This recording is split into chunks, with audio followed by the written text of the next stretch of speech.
1928년부터 시작된 미국의 대경제공황은 1937년 3월 18일 텍사스주 뉴 런던에서 석유가 발견됨으로써 하루아침에 회복될 수 있었습니다. 우리도 역사에서 배웠듯이 미국의 이 경제공황, 대공황은 어마어마했습니다. 세계 1등 국가를 향해서 나아가던 미국이 갑자기 무너졌다. 한국으로 따지면 IMF 이상 가는 큰 사건이었습니다. 그런데 그것이 회복된 것이 텍사스주에서 석유가 발견됨으로 해결됐다는 거죠. 참 희한한 일이죠. 우리가 영화 여러분 지금 기억하는 사람은 별로 없지만 제임스 딘이라는 요절한 배우를 기억하고 뭐 젊은 분들도 직접 영화를 못 봤어도 제임스 딘이라는 이름을 모르지는 않을 겁니다. 근데 그 제임스 딘 영화 중에 보면 자이언트라는 영화가 있는데 거기서 이제 자기가 모시는 사장님이죠. 목장주 사모님하고의 썸씽이 있고 뭐 이런 내용을 주로 한 건데 이제 거기에 보면은 이제 땅을 조금 어쩌저쩌 해갖고 땅을 이게 불어봤습니다. 넘겨받아요. 그래서 이제 텍사스라는 땅이 워낙 넓지 않습니까? 뭐 한반도에 뭐 몇십 배, 몇 배, 10배, 20배 넘는 그런 땅이니까 목장도 어마어마해요. 차를 타고 뭐 몇 시간을 갈 만큼이 다 자기 땅이야. 그러니까 이제 거기서 땅의 일부를 좀 줬습니다. 근데 문제는 그 땅에서 석유가 터져버립니다. 그래서 아주 석유 재벌이 되는 이제 그런 내용이 거기에 보면 나옵니다. 그러니까 갑자기 시작된 문제가 있고 대공황이 오고 뭐 어쩌고 저쩌고 해도 결국은 해결 방법이 있게 돼요. 우리나라 IMF 때도 그랬지 않습니까? IMF 터져서 야 이제 한국은 틀렸다. 선진국의 길목에서 미끄러져 영원한 후진국, 선진국이 못 되는 나라로 뭐 어느 나라처럼 이제는 평생 살겠구나. 그랬더니 어떻게 됐습니까? 뭐 우리도 뭐 깜짝 놀랄 만큼 뭐 집안에 있는 금 갖고 나와서 다 나라에다 바치고 아무도 돌려받지 않았습니다. 참 희한한 나라죠. 그래서 IMF 몇 년 만에 졸업을 해버렸어요. 10년도 안 걸렸죠. 여기 한 5년이었나? 뭐 그 정도였습니다. 참 희한한 것들은 위기가 오면은 사람들은 누구나 두려워하고 오지 않길 바랍니다. 그런데 위기가 왔을 때 그 위기를 해결하는 법은 뭐 우리가 일반적으로 생각할 수 있는 그런 해결 방법도 있고 어쩌고도 있지만 결국은 우리가 알 수 없는 상황 속에서 도우심이 있다는 것을 기억해야 됩니다. 저는 오늘 이 마가복음 1장 말씀을 중심으로 두 세례자 이런 제목을 잡았습니다.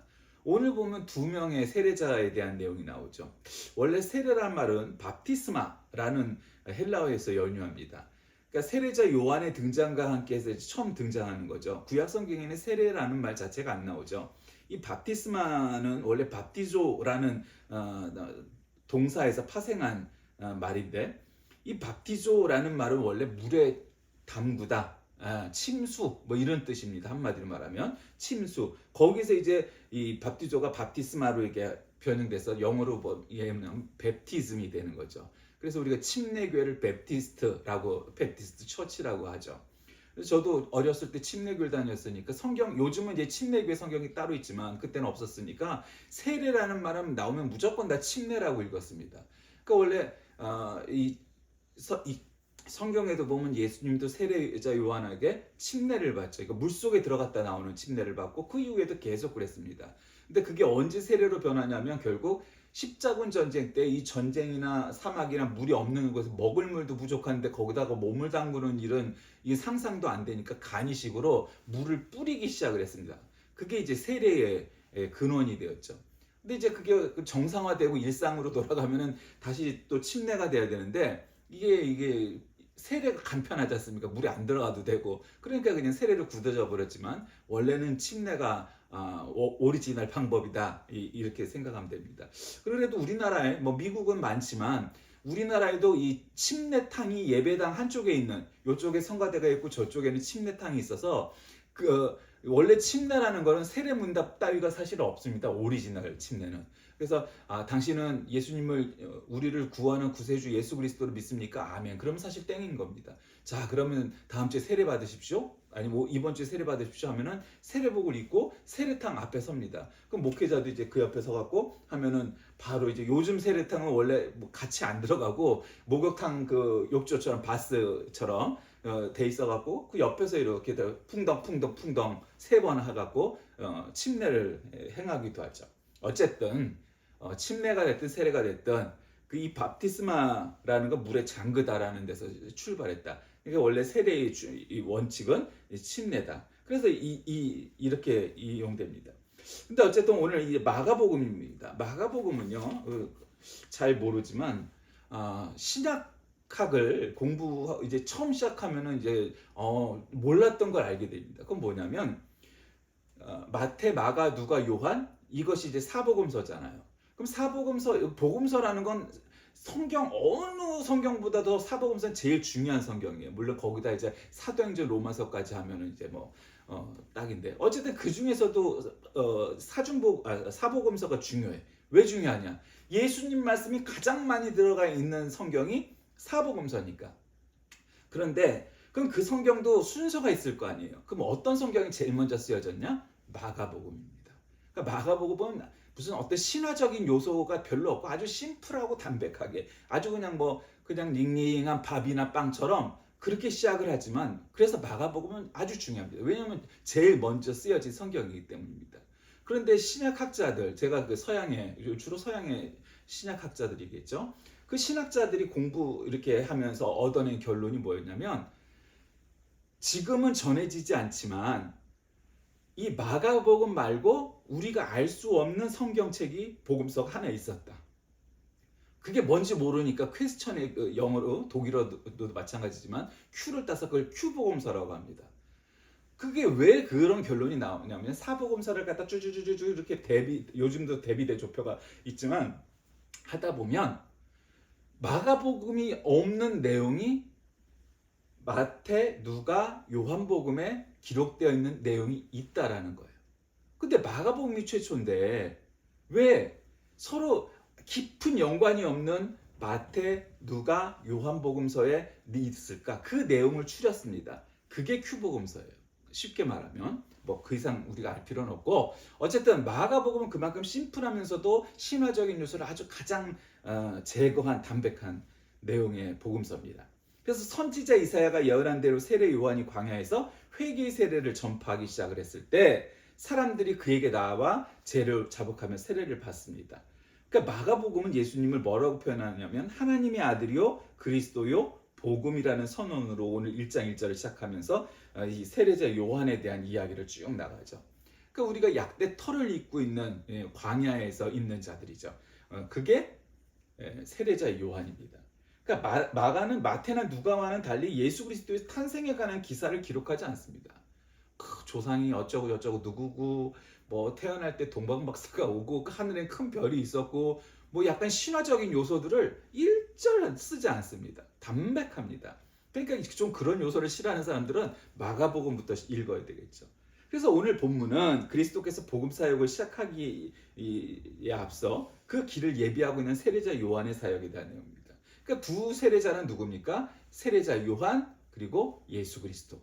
그러니까 세례자 요한은 어떤 세례를 줍니까? 예수님에게 물 세례를 주죠. 물에 텀벙 3번 담그는 침례를 통하여서 예수님이 이제 우리 주 예수님이 되셨다라는 것을 선포하는 기념식이 된 거고 예수님의 세례는 사람들의 세례와는 그게 다른 거죠.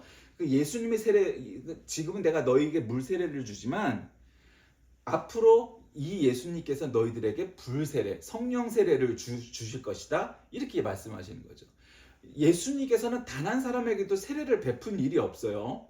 물 세례를 베푼 일이 없어요. 뭐 있었다 하더라도 기록이 안 됐으니까 우리는 없다라고 말하는 거죠. 기록이 안 남아있으니까. 그럼 예수님은 어떤 세례를 줬냐? 불 세례죠. 예수님 부활 승천하시고 나서 마가의 다락방에 오순절날 성령 강림을 하심으로 인해서 사람들이 기도 열심히 하면 방언도 받고 막 뜨거운 그 성령 세례를 받게 되는 거죠. 그래서 내가 하나님 만났다. 하나님이 나를 자녀로 인정하셨다. 뭐 이제 그런 게 되는 게 사람들이 보통 그런 극적인 요소죠. 방언하는 거를 라라라. 그리고 또 아니면은 이 불세례 받아서 몸이 뜨거워져고 한겨울에도 그냥 막 뜨거워지는 거. 뭐 이제 그런 거죠. 근데 어쨌든 그렇게 함으로써 예수님께서는 불세례, 성령 세례를 주실 것이다 말씀하는 것이죠. 그래서 이제 오늘 광야에서 외치는 자의 소리, 세례 요한이죠. 광야가 나옵니다. 또 요즘 광야 많이 나오는 동네 있죠? 슴슴한 동네 가면은 맨날 아면 더 넥스 이러면서 광야에 뭐 나가고 뭐 어쩌고 나가요. 그냥 난 그 세계관을 100% 이해는 못 하겠는데 사실은 성경에 나와 있는 광야도 신자들이 100% 이해하지 않습니다. 보통 첫 번째로 광야는 그냥 광야입니다. 진짜 사막. 그러니까 광야에서 사람이 살 수 있어요, 없어요? 못 산단 말이야. 그러니까 광야는 고난의 과정이다. 왜냐면 예수님도 40일 금식 기도를 광야에서 하셨거든, 사막에서. 그다음에 세례자 요한도 거기서 석청을 따먹으면서 이슬과 석청을 따먹으면서 사막에 있었단 말이에요, 광야에. 그러니까 광야는 고난의 혹은 훈련의 뭐 이런 걸 이제 상징하죠. 물론 1차적으로 그렇습니다. 그런데 이 또 하나의 의미는 뭐냐면 광야는 세상을 의미하는 겁니다. 왜 그렇습니까? 광야에서 사막에서 물을 찾기가 쉽겠어요, 어렵겠어요? 어려워. 뜨거운 햇볕과 황량한 바람만 있죠. 그래서 땅은 거칠고 메마르고 파종할 수 없어요. 농사를 못 지어. 그러니 양식도 없어. 물도 없어. 그러니까 물도 없고 먹을 만한 것도 찾기가 힘든 곳이 광야입니다. 물론 우리가 사막 광야 이러면 우리는 모래만 있는데 생각하지만 사실은 뭐 중동이나 아프리카를 가면 사막이 꼭 모래만 있는 우리가 생각하는 그런 사막만 있는 건 아니에요. 농사를 지을 수는 없지만 모래는 아닌 그렇다고 농사를 지을 수도 없는 그런 푸석푸석한 바람만 불면 후휙 날리는 그런 땅도 광해. 거긴 풀도 있긴 있고 나무도 간간히 있긴 있지만 그래도 근본적으로 사람이 살 만큼의 깨끗한 물과 농사를 지을 수가 없다 뿐이지 그냥 일반 땅하고 아주 크게 다르지는 않아요. 어쨌든 그런 땅이다. 근데 그런 땅이 고난의 현장이기도 하지만 또 세상입니다. 여러분 세상이 광야 같은 거예요. 그러니까 그 슴슴한 동네에서도 뭐 자꾸 그 세계관을 하면서 얘기할 때 아마 그 중에 한 가지의 의미는 이 광야가 바로 세상일 겁니다. 성경의 세상, 이 광야도 역시 세상을 의미합니다. 광야는 나그네가 지나가기 참 어려운 곳이에요. 아무리 낙타를 타고 물을 갖고 양식을 많이 갖고 갈지라도 방향을 잃을 수도 있어요. 뭐 대체로 안 그렇지만 그러나 모든 사람이 한 번도 방향을 잃지 않고 길 찾아갔느냐? 그렇게 볼 수는 없어요. 그리고 거기서 이 도적대를 만날 수도 있어요. 사람들이 떼거지로 하고 칼 들고 하면 돈도 낙타도 다 뺏겨버립니다. 여러분 사막에서 물도 뺏기고 낙타도 뺏기면 결국 어떻게 해야 하라는 거예요? 그거 죽으라는 얘기예요. 죽이지만 않았지 사실상 살인입니다. 근데 그런 일도 당할 수가 있는 것이 광야입니다. 근데 그런 광야에서 그런 일을 당할 때 결국 필요한 건 무엇입니까? 하늘의 도우심이죠. 종교와 관계없이 하늘의 도우심이에요. 이슬람 신자는 알라신을 찾을 거고 유대교 신자는 하나님을 찾을 거고 우리도 역시 마찬가지고 그렇게 하나님을 찾을 거예요. 어느 누구 하나 바른 길, 올바른 그 길을 가르쳐 주지 않는 것이 사막입니다. 그러니까 이 세상은 결국 사막과 같은 곳이기에 어느 누구가 정말 달고 시원한 물을 함부로 주는 일도 흔치 않고 또 누가 먹을 것을 제공하고 그늘을 제공하고 또 갈 길을 가르쳐 주느냐? 잘 그렇지 않다는 거죠. 그곳에 어떤 사람이 있었냐? 바로 세례자 요한이 있었다는 거죠. 그러니까 세례자 요한이 광야에서 그렇게 기도하고 예수님이 40일 동안 금식 기도한 것이 광야라는 이유는 그것이 고난의 현장이기도 하지만 두 번째는 그것이 세상인 거예요. 거기서 세례 요한이 있었고 거기에 예수 그리스도께서 계셨다는 거예요. 그것이 상징하는 의미가 우리에게 있는 겁니다. 예수님은 우리가 계신 곳에 있습니다. 왜? 거기 계셔서 결국 하나님께서 우리에게 허락하신 축복, 하나님이 우리에게 허락하신 은혜, 하나님이 우리에게 주신 예수 그리스도께서 바로 우리에게 오신다는 거죠. 광야에 가면 많은 소리가 납니다. 제가 처음 담당 목회하는 시골에 가서 첫날 밤을 자려고 하는데 한동안 잠을 못 잤어요. 왜냐하면 정말 동물 소리가 영화에서 나오고 드라마에서 나온 것처럼 뭐 이런 소리가 뭐 여러 가지 종류의 이 짐승들 소리가 진짜 밤에 들리더라고. 와, 그래서 깜짝 놀랐어요. 서울만 살다가 그 시골에 내려갔는데 밤에 자려고 했는데 짐승 소리가 여기저기서 나니까 잠을 못 잤어요. 그리고 또 한 번은 이 집안에 뱀이 들어온 적도 있었어요. 그리고 한 방은 또 청설모가 들어와서 우리 아들이 그 아기 쪽에 이제 갓난쟁이가 자고 있는데 이놈이 그 우리 아들 그 둘레를 갖다 삥삥삥 돌고 있는 거야. 그러다가 물면 어떻게 할 거야? 깜짝 놀랐죠. 그게 이제 시골이란 말이에요. 근데 시골이 문제가 아니라 사막은 어떻겠어요? 방울뱀도 있고요. 여러 가지 우리가 알지도 못하는 짐승들이 있어서 걔네들도 먹을 게 부족하니까 사람이 있어서 먹을 것이 있다 싶으면 냄새 맡고 나와서 공격하죠. 그 당연히 그럴 수밖에 없잖아요. 사막에 사는 동물들은. 그런 거다. 그 광야에 여러 소리가 있지만 뜻없는 소리도 있고 뭐 그래요. 그런데 거기에 세례자 요한의 광야에서 외치는 자의 소리라는 별명을 지닌 세례 요한의 그곳에 있었다는 거죠. 그래서 세례 요한은 그리스도의 길을 예비하고 그 길을 평탄케 하기 위해서 받은 주의 사자예요. 원래 세례 요한은 예수님의 어떤 관계죠? 사촌이잖아요. 그렇죠? 그의 어머니 엘리사벳의 아들이었고 예수님보다 6개월 먼저 태어났고 그런 내용이 있어요. 근데 그건 별로 중요한 게 아니고 세례 요한의 의미가 뭐냐? 예수님의 길을 예비하려고 먼저 보내신 자라는 거예요. 살짝 앞에. 그러니까 여러분 우리가 올림픽을 해도 모르는 분은 모르지만 아는 분은 다 알아요. 올림픽 전에 무슨 경기가 열리죠? 그러면 이렇게 질문하니까 옛날에 80년대, 90년대에는 애들이 다 이렇게 대답했어요. 아시안 게임이요. 그 말도 맞아요. 우리가 88 올림픽을 하면서 86 아시안 게임을 먼저 연습을 해봤죠. 근데 그거는 사실 아무 관계가 없는데요. 따지고 보면. 그런데 올림픽을 하기 전에 꼭 먼저 하는 올림픽이 있어요. 프레올림픽. 프레올림픽은 뭐예요? 프레라는 거는 전에라는 접두사잖아요. 그러니까 올림픽 전에 하는 경기들이에요. 왜? 올림픽을 하기 위해서 여러 경기장을 써보면서 이것저것 시험을 다 해봐요. 그래서 그때 모든 경기를 할 수 없으니까 주요 경기를 하고 각 부문별로 세계 선수권이니 아니면 무슨 오픈 대회니 이런 걸 각 경기장을 한 번씩 경기를 열어요. 지어놓고. 왜 하겠어요? 연습해 보는 거야. 이 경기장의 운영 요원들도 그렇고 심판도 그렇고 선수들도 그렇고 그리고 선수들이 그때는 잘 온다? 왜? 올림픽 열릴 경기장이니까 내가 한 번쯤 가서 경기를 해보는 거는 여러 가지를 적응하는 데 좋거든. 그러니까 선수들이 잘 와. 초청하면. 초청하지 않아도 오려고 해. 왜? 올림픽 대회 나가기 전에 한번 연습 삼아 나가는 게임이 프레올림픽이에요. 그리고 요즘은 옛날엔 안 그랬지만 요즘은 올림픽이 끝나면 또 열리는 올림픽이 있죠? 그럼 뭐예요? 패럴림픽이죠. 장애인 올림픽 대회죠. 장애인 경기 대회. 그런 것들이 열리게 돼 있어요. 어쨌든 예수님이 오시는 거는 본 게임 올림픽과 같은 일이었는데 그 전에 프레올림픽처럼 프레게임처럼 세례자 요한이 우리에게 왔다는 거죠.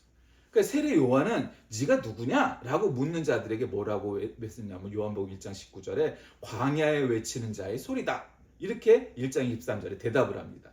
그러니까 그 시대에 유대 종교 지도자의 자세를 과감하게 탈피해서 그리스도의 오심을 전파하면서 세례자 요한은 예수님이 자기보다 능력이 많으신 분이어서 나는 그의 신들매를 옛날 성경에는 그의 신들매를 풀기도 어렵다. 요즘은 신발끈을 풀기도 어렵다. 그러니까 요즘 그렇게 하면은 우리가 생각하기에 무슨 운동화나 무슨 워커 끈을 생각하지만 그게 아니라 옛날 이 로마 시대나 이 팔레스틴 지방에서의 신발은 뭐예요? 샌들이잖아요. 샌들.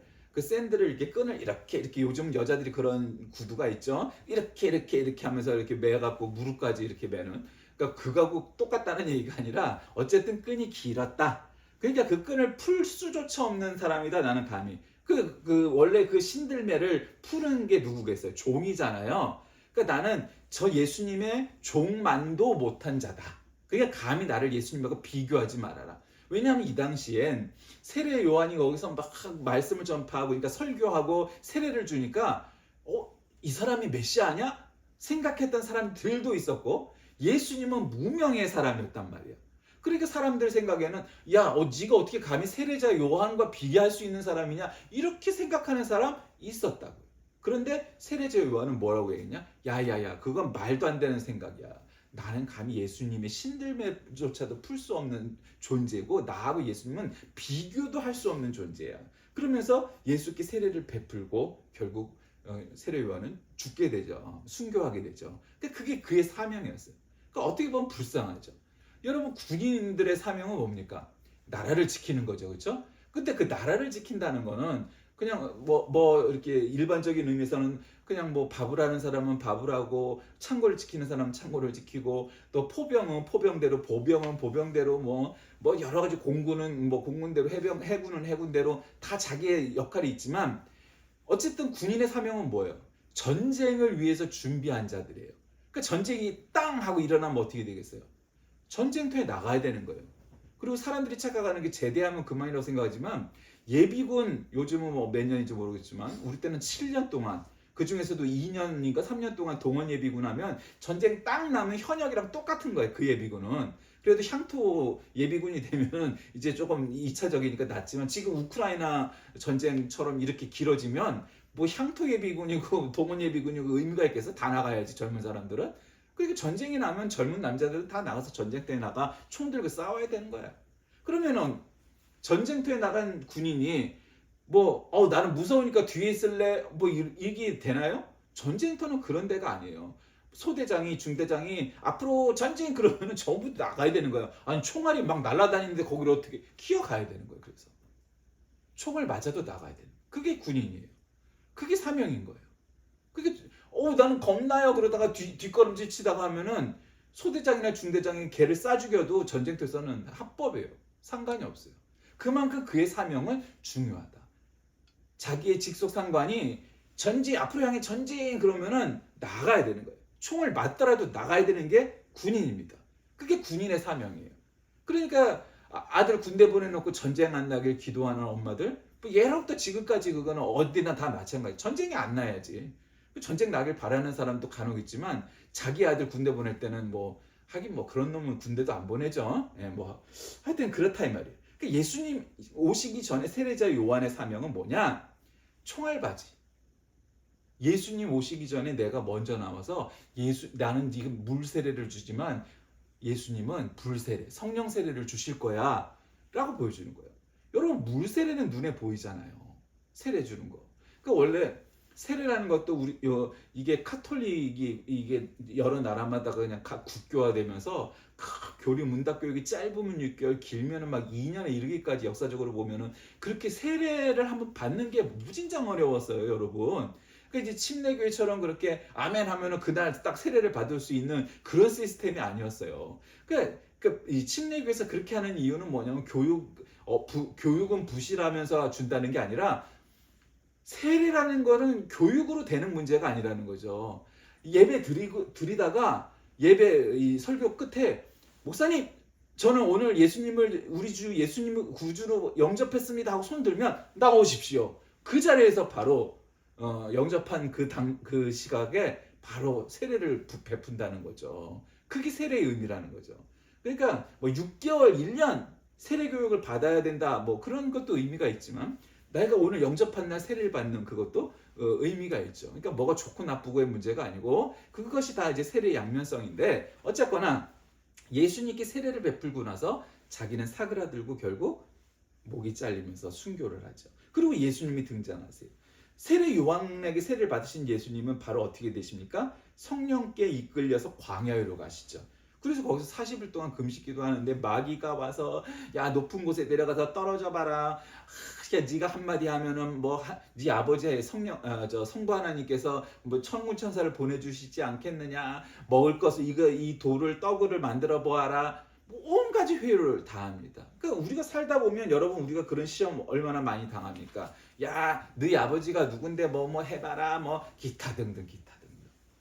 그러나 예수님은 그 시험을 다 이기고 40일 동안 금식 기도를 통하여서 깨달음을 얻으시고 그 고난을 통하여서 배움을 얻으시고 결국 다시금 사람들이 있는 곳으로 돌아오죠. 그러니까 물리적인 광야에서 영적 광야로 들어오시게 되는 거죠. 세상 사람들이 사는 곳으로. 그래서 이제 거기서 그리스도의 공생애를 시작하게 되세요.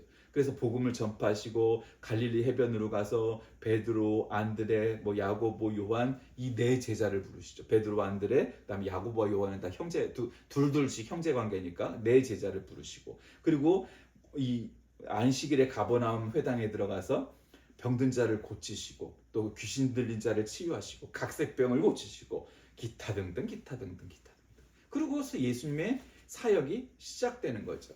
근데 예수님께서 세례를 베푸시지 않았지만 그는 우리에게 가르치신 그 의미가 뭐겠어요?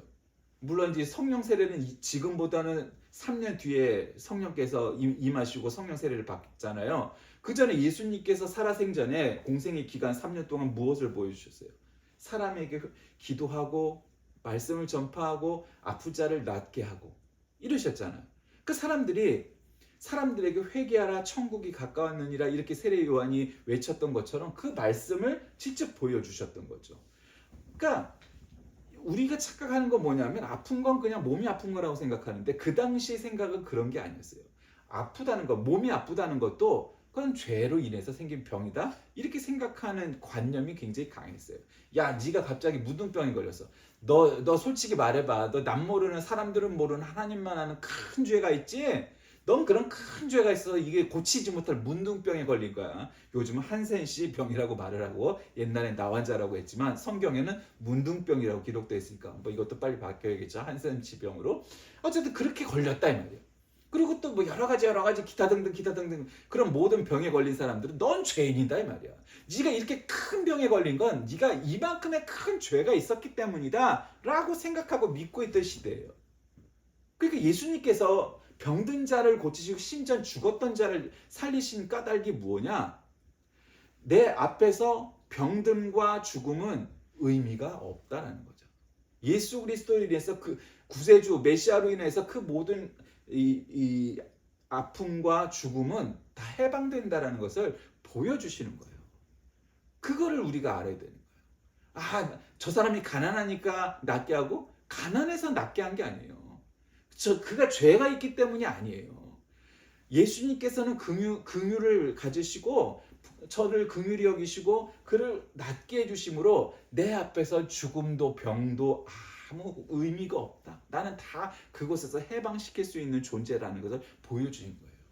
백부장이 예수님께 찾아왔을 때 백부장이 돈이 없거나 능력이 없는 자였을까요? 아니라 이 말이에요. 점령군, 침략군, 백부장인데 얼마나 권세가 있는지 알겠어요. 그 당시에 그 말발구 말에 유대 민족 뭐 유대 사람들 뭐 한둘 죽이는 거 이런 거는 뭐 큰 문제가 안 될 정도의 군인이니까 그랬었단 말이에요. 근데 그가 공손히 아주 찾아서 예수님께 크게 무릎을 꿇고 애원을 하면서 예수님 선생님 랍비여 나의 종이 하나 있는데 참 성실한 자이고 좋은 자인데 갑자기 병에 들었으니 좀 고쳐 주시옵소서 이럴 것 같았는데 그러면 내가 너의 집을 찾아가면 이랬어요? 아니라 그럼 내가 너의 집을 가면 우리 집에 뭘 오게 하십니까? 나도 부활을 거느리고 있는 자인데 내가 가라면 가고 오라면 오라 하니까 예수님 그냥 여기서 말씀만 하세요. 그냥 네 병이 다 나았다 선포만 해주세요.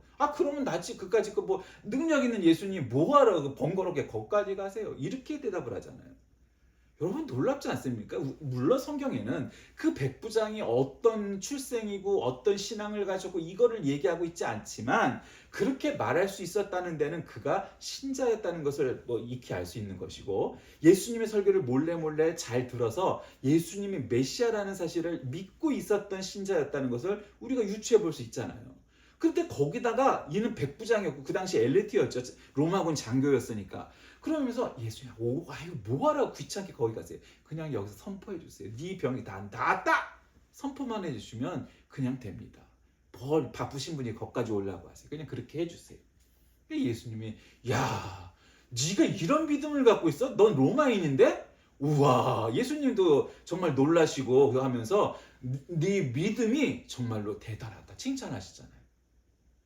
오늘날 한국 교회 부족한 건 뭐겠어요? 믿음이 없어요. 믿음이 없어. 이제 성탄도 얼마 남지 않았는데 성탄절 되면 옛날 같으면 목사님 장로님이 나와서 성탄절에 대해서 하는데 지금 목사 장로 안 나옵니다. 다 누가 나와요? 사제들이 나와요. 신부들이 다 나오죠. 카톨릭 국가화하고 있는 거예요. 근데 이게 말이 안 되는 게 우리나라에 정말 특이한 게 지금도 배 이상의 개신교 신자들이 많은데 그런데 카톨릭 국가처럼 바뀌었어요. 인터넷에 뭘 치면은 부활절도 아니야, 성탄절도 아니야, 다 이 카톨릭 용어로 바뀌고 있어요. 이 제1 언어가. 뉴스를 틀면 성탄절에 명동성당이 1번으로 나와요. 이 이야기는 뭐겠어요? 개신교가 2등이 됐다는 얘기고 실제로는 신자가 1등인데도 2등 취급을 받는 것은 그동안 죄가 많고 잘못이 많고 문제가 많다라는 거죠. 이 세상 사람들이 그렇게 평가한다는 거죠. 그랬다는 거예요. 이 세례자 요한은 회개하라 천국이 가까웠느니라 했고 예수님은 그 말씀처럼 그렇게 사람들에게 다가갔다는 거죠. 말씀을 정리합니다. 예수님의 사역과 함께 하나님의 나라가 임하죠. 그러니까 우리는 하나님 나라의 백성이죠. 그러니까 우리는 여러 가지 하나님과 우리의 관계를 지칭하지만 우리는 하나님 나라의 백성이에요. 국민이에요. 모든 세상적인 죄악들, 이 광야에서의 문제들을 극복하고 하나님 나라가 이 땅에 완벽히 이루어질 수 있도록 싸워가는 또 병사, 전사이기도 해요.